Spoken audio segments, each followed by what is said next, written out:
ലഹരി കേസിൽ 3 അധ്യാപകരാണ് അറസ്റ്റിലായത്. 3 പേരെയും പിരിച്ചുവിട്ടിട്ടുണ്ട്. ആ 3 പേരുടെയും ചിത്രങ്ങൾ സാമൂഹ്യ മാധ്യമത്തിലൂടെ പ്രവഹിക്കുന്നുണ്ട്.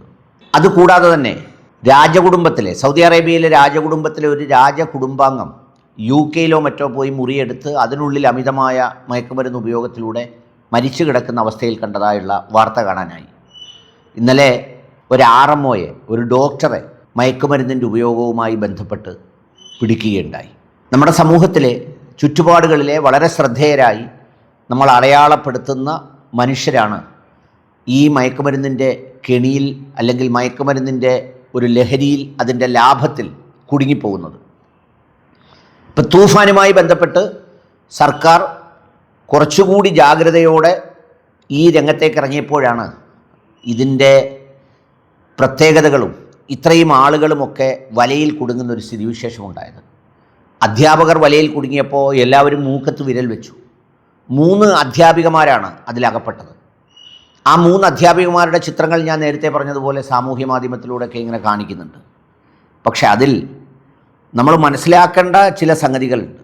ഒന്ന്, ഈ പണവും ലഹരി വസ്തുക്കളുമൊക്കെ പ്രത്യേകിച്ച് അതിന് നിയതമായ ഒരു ഒരു ഒരു ഒരു ബൗണ്ടറി ഒന്നുമില്ല. സ്വയം തീരുമാനിക്കപ്പെടുന്ന ഒരു തീരുമാനത്തിൻ്റെ ആ മതിൽക്കെട്ടും വേലിക്കെട്ടും പൊളിച്ചാൽ പിന്നത് അറബ് ലോകത്തെ രാജകുടുംബാംഗമായാലും ശിഷ്യഗണങ്ങൾക്ക് വിദ്യ പകർന്നു നൽകുന്ന അധ്യാപകരായാലും എല്ലാം ഒരുപോലെയാണ്. അതിൽ രണ്ടാമതായി മറ്റൊരു കാര്യം കൂടിയുണ്ട്. ഈ അധ്യാപകർ ഡൈവോഴ്സികളാണെന്നാണ് പറയുന്നത്. ഇപ്പോൾ സാമൂഹ്യ മാധ്യമത്തിൽ ഈ ഡൈവോഴ്സ് ഗ്രൂപ്പൊക്കെ ഉണ്ടായിട്ടുണ്ട്. എനിക്ക് ചിലർ അയച്ചു തരാറുണ്ട്. ഡൈവോഴ്സികളായ അല്ലെങ്കിൽ സെപ്പറേറ്റഡായ സ്ത്രീകളുടെ ഒരു കൂട്ടായ്മ എന്നൊക്കെയാണ് പറയുന്നത്. ആ കൂട്ടായ്മയൊക്കെ സാമൂഹ്യ പ്രസക്തമായി അങ്ങോട്ടും ഇങ്ങോട്ടുമൊക്കെ അവരവരുടെ പ്രയാസങ്ങൾ, ദുഃഖങ്ങൾ, സന്തോഷങ്ങളൊക്കെ പങ്കുവെക്കാനാണെന്നുണ്ടെങ്കിൽ അതൊക്കെ ഓക്കെ, നല്ലതാണ്. സമൂഹത്തിൽ അങ്ങനെയൊക്കെ പറയാനും കേൾക്കാനും ഉണ്ടാകുന്നത് നല്ലതാണ്. പക്ഷേ അതിനപ്പുറത്ത് ഇതിനകത്ത് ഇത്തരം ചില ചെങ്ങലകൾ, ഇത്തരം ചില കണ്ണികളുണ്ടോ എന്നുകൂടി പരിശോധിക്കേണ്ടതുണ്ട്. അതിൽ തുടരുന്നവരുമല്ലാത്തവരും. കാരണം ഒരു വൈധവ്യമെന്ന് പറയുന്നത് ജീവിതത്തിലെ ഒരർത്ഥത്തിൽ വളരെ പ്രയാസകരവും ഒരർത്ഥത്തിൽ വളരെ സ്വാതന്ത്ര്യമുള്ളതുമായ ഒരവസ്ഥയാണ് സെപ്പറേറ്റഡ് ആവുക എന്ന് പറയുന്നത്.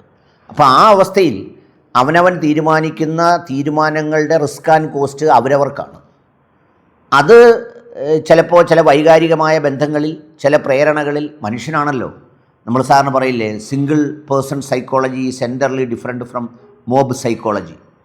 ഒരു കൂട്ടമാകുമ്പോൾ ഒന്നിലധികം ആളുകൾ പ്രേരിപ്പിക്കാനുണ്ടാവുമ്പോൾ അങ്ങനെയൊക്കെ സംഭവിച്ചെന്ന് വന്നേക്കാം. ഞാൻ പറഞ്ഞു വരുന്നത്, നമ്മൾ ചില കൺവെൻഷണൽ തോട്ട്സ്, അഥവാ നമ്മുടെ ചില മുൻകാല ധാരണകൾ, നമ്മുടെ ചില ചിന്തകൾ, ചില സംഗതികളെക്കുറിച്ച്, ഇപ്പോൾ അധ്യാപകരെക്കുറിച്ച്, ഡോക്ടർമാരെ പലരെയും ഞാൻ കേട്ടിട്ടുണ്ട്. എന്ന് പറഞ്ഞാൽ ഇത് ഉപയോഗിക്കുന്ന ആളുകൾ, അവർ എല്ലാ അറിവും വൈദ്യശാസ്ത്രവും എല്ലാം ഉണ്ടെങ്കിലും, എല്ലാ ശാസ്ത്രവും അറിയാമെങ്കിലും അതിനപ്പുറത്തുള്ള ശരിക്കുമുള്ള ഒരു ധാർമ്മിക ശാസ്ത്രമുണ്ടല്ലോ, അത് പഠിപ്പിക്കുന്ന ഒരു ബോധ്യമുണ്ടല്ലോ, അത് ഉൾക്കൊള്ളുന്ന ഒരു വിശ്വാസമുണ്ടല്ലോ, അത് നഷ്ടപ്പെട്ടാൽ പിന്നെ ആരായിരുന്നാലും ഒന്നുമില്ലെന്ന് മാത്രമല്ല, ഇത്തരം ചില സവിശേഷമായ സോഷ്യൽ ഗ്രൂപ്പിംഗ്, അതിൻ്റെ പർപ്പസ് പോലും എന്താണെന്നുള്ളത് വളരെ ശ്രദ്ധാപൂർവം മനസ്സിലാക്കേണ്ട ഒരു കാര്യമായി ഈ പശ്ചാത്തലത്തിൽ കാണേണ്ടതുണ്ടെന്നാണ് എൻ്റെ അഭിപ്രായം. ഏതായാലും അവരെ പിരിച്ചുവിട്ടു. എല്ലാവരും ഞെട്ടുന്നതിൽ കാര്യമൊന്നുമില്ല. ആദ്യം ഒന്ന് കേൾക്കുമ്പോഴേ ഞെട്ടു. എന്നും ഞെട്ടാറില്ല. ഇപ്പോൾ ഏതെങ്കിലും ഒരു ഒരു ആത്മീയ പുരോഹിതനെ, ഏത് മതത്തിലെ ആയാലും, ഒരു കുറ്റകൃത്യത്തിന് പിടിച്ചു എന്ന് പറഞ്ഞാൽ ആരും ഞെട്ടാറില്ലല്ലോ. അപ്പോൾ അതുകൊണ്ട് ഈ ഞെട്ടൽ എന്ന് പറയുന്നത് തുടർച്ചയായി ഞെട്ടൽ മാറാനുള്ള ഒരു സംഭവത്തിൻ്റെ തുടക്കമായി കണ്ടാൽ മതിയാവും എന്നാണ് എനിക്ക് തോന്നുന്നത്.